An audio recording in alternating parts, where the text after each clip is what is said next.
एक motional EMF का, देखो मोशनल ईएमएफ के अंदर हम करेंगे क्या कि हम एक रेक्टेंगुलर शेप की एक मेटेलिक फ्रेम ले लेंगे और मैग्नेटिक फील्ड के अंदर उसको प्लेस करेंगे, ठीक है, और उसके अंदर एक वायर रखेंगे ए बी जिसकी लेंथ होगी एल, और उस वायर को हम क्या करेंगे स्लाइड करवाएंगे, मतलब उस वायर जो पहले आपके पास क्लोज एरिया क्या रहेगा, कम रहेगा, एरिया कम रहने वाला है क्लोज, ठीक है, और उस वायर को हम थोड़ा स्लाइड करवा देंगे तो एरिया क्या हो जाएगा, कोइल का क्लोज एरिया इंक्रीज हो जाएगा, मतलब एरिया चेंज होगा तो फ्लक्स भी क्या होगा, चेंज हो जाएगा, और फ्लक्स चेंज होगा तो ईएमएफ इंड्यूस होगा। तो इसी की बात करनी है हमें मोशनल ईएमएफ के अंदर। तो देखो इसका डायग्राम बनाते हैं पहले कि यहां पे मैंने मान लिया कि आपके पास इनवर्ड मैग्नेटिक फील्ड है,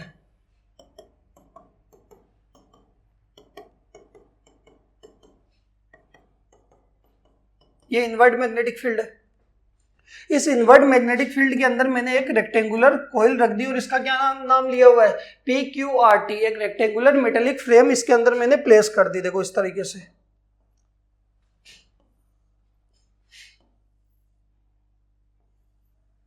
ये P, ये Q, ये R और ये T।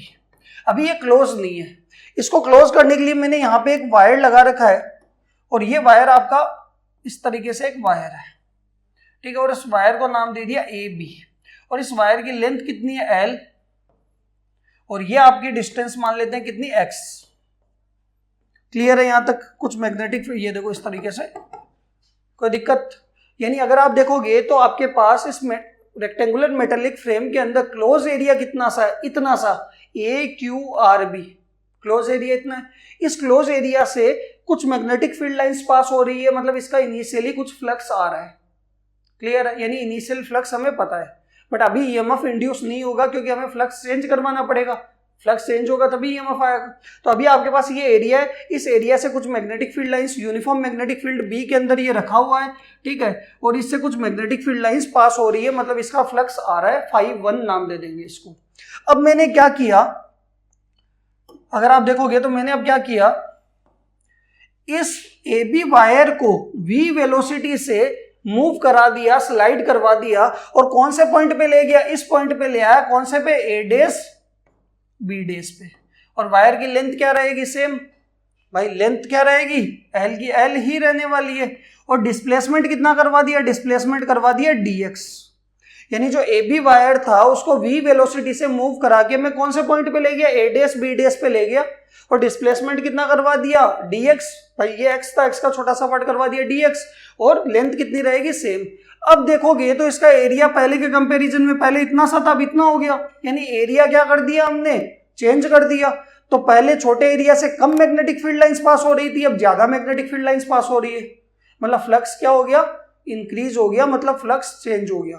तो हम करेंगे क्या, छोटे वाले एरिया का फ्लक्स निकालेंगे, बड़े वाले एरिया का फ्लक्स निकालेंगे, दोनों एरिया का फ्लक्स आएगा तो हम क्या निकालेंगे, चेंज इन फ्लक्स, और फ्लक्स में चेंज आते ही हम क्या निकाल सकते हैं, फिर ईएमएफ निकाल सकते हैं फैराडे के सेकंड लॉ के अकॉर्डिंग, d∅dt। क्लियर है यहां तक, ठीक है। और एक चीज ध्यान रखना, जब भी आपको इंड्यूस ईएमएफ या करंट निकालना है आपको फैराडे अंकल को याद करना पड़ेगा, फैराडे का सेकंड लॉ लगना ही लगना है, उनके बिना आप इंड्यूस ईएमएफ नहीं निकाल सकते, यानी हमेशा क्या फॉर्मूला लगने वाला है, d∅dt। तो फैराडे अंकल को याद रखो, सेकंड लॉ हमेशा यूज आएगा। क्लियर है यहां तक। तो यहां पे अगर आप देखो सबसे पहले छोटे वाले एरिया का फ्लक्स निकालते हैं, तो यहां पे मैं लिखता हूं इसके अंदर फ्लक्स लिंक्ड विथ कॉइल, क्या नाम देते हैं इसको, नाम दे देते हैं AQRB। क्या आपके पास AQRB, इसका हम क्या निकालेंगे, फ्लक्स निकालेंगे। फ्लक्स होगा क्या, इसको नाम देंगे φ1, मैग्नेटिक फील्ड तो यूनिफॉर्म में B, और ये क्या आएगा डॉट A1, छोटे वाले के एरिया को क्या नाम दे दिया, A1, और जैसे इसको ओपन करेंगे तो हमारे पास क्या आ जाएगा, BA1 cos थीटा। अब थीटा की बात करते हैं, तो आपके पास देखो ये कॉइल है, इस कॉइल का एरिया वेक्टर भी इसके प्लेन के परपेंडिकुलर क्या होगा, अंदर की तरफ होगा, और मैग्नेटिक फील्ड भी अंदर जा रहा है, कि भाई इस तरीके से आपके पास रेक्टेंगुलर कॉइल है तो उसका एरिया वेक्टर भी सेंटर से बाहर की तरफ ले लो या फिर प्लेन के परपेंडिकुलर ले लो, बाहर की तरफ क्या आने वाला है, और मैग्नेटिक फील्ड भी ऐसे ही जा रहा है, तो दोनों के बीच में थीटा की वैल्यू क्या होने वाली है, 0। क्लियर है। यहां से देखोगे तो φ1 आपके पास आ जाएगा BA1 cos 0, cos 0 कितना होता है 1, तो कितना आ गया BA1, और A1 अगर हम इसका एरिया निकालेंगे तो क्या होने वाला है, length into breadth x into L, इस रेक्टेंगुलर शेप का AQRB का एरिया कितना होगा, x इंटू एल। तो A1 की वैल्यू हमारे पास कितनी है, x इंटू एल। बताओ, तो 5 आ गया BXL, इक्वेशन नंबर 1। ये किसका फ्लक्स आ गया, छोटे एरिया का। क्लियर है। बड़े वाले का फ्लक्स निकाल लेते हैं, उसको φ2 नाम देंगे, उसका भी एरिया वेक्टर अंदर की तरफ प्लेन के परपेंडिकुलर और मैग्नेटिक फील्ड भी अंदर। तो यहां पे हम बात करते हैं, देखो सेकंड, तो यहां पे लिखते हैं flux linked with coil, coil को क्या नाम देंगे, A dash Q R B dash. देखो A dash Q R B dash, इस बड़ी वाली कोइल का। तो यहाँ पे अगर आप देखोगे φ2 आपके पास कितना आएगा, मैग्नेटिक फील्ड तो यूनिफॉर्म है, और डॉट आ जाएगा कितना, A2, यानी इसको ओपन करेंगे तो कितना आएगा, BA2 cos थीटा, और थीटा 0, थीटा 0 और cos 0 को क्या लिखेंगे, 1। ठीक है, तो हमारे पास φ2 की वैल्यू कितनी आ जाएगी, वो आ जाएगी BA2। और अगर हम A2 की वैल्यू निकालते हैं तो देखो A2 की वैल्यू क्या आएगी, तो ये आपके पास पूरी लेंथ हो जाएगी इसकी x प्लस dx, और ब्रेथ कितनी है, l, तो लेंथ इंटू ब्रेथ कितना आएगा, x plus dx into L, इसका क्या हो जाएगा, एरिया हो जाएगा।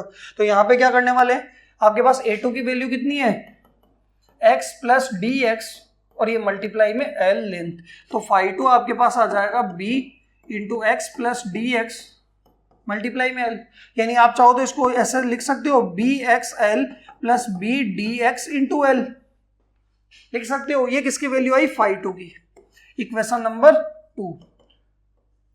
हमारे पास पहले क्या आई थी, इक्वेशन 1, और ये क्या आ गई, इक्वेशन 2, φ1 φ2 आ गया। मतलब आपके पास पहले छोटा एरिया था, बड़ा एरिया, यानी फ्लक्स क्या हो गया, चेंज हो गया।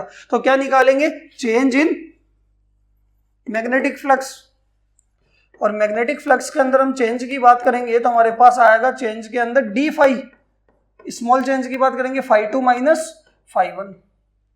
ये हमारे पास क्या आ गया, इक्वेशन नंबर 3।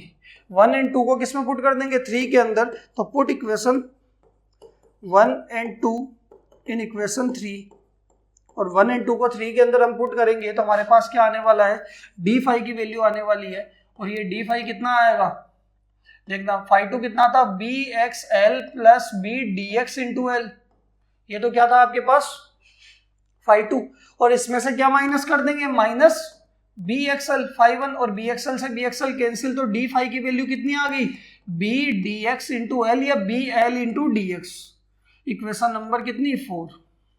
बताओ क्लियर है। ये हमारे पास चेंज इन फ्लक्स आया। हमें क्या निकालना है, EMF निकालना है, और EMF निकालने के लिए हम क्या करेंगे, याद करेंगे फेराडे अंकल को। तो according to Faraday second law, Faraday second law क्या होने वाला है, EMF आपके पास होने वाला है माइनस का d phi by d T.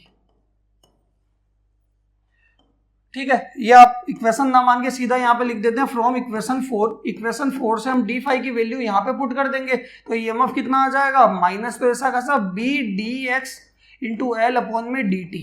Clear है। और dx एक्चुअल में क्या था, dx था इस वायर का डिस्प्लेसमेंट, और dt क्या है, कितने टाइम में डिस्प्लेस हुआ, मतलब कितने टाइम में एरिया चेंज हुआ, डिस्प्लेस हुआ।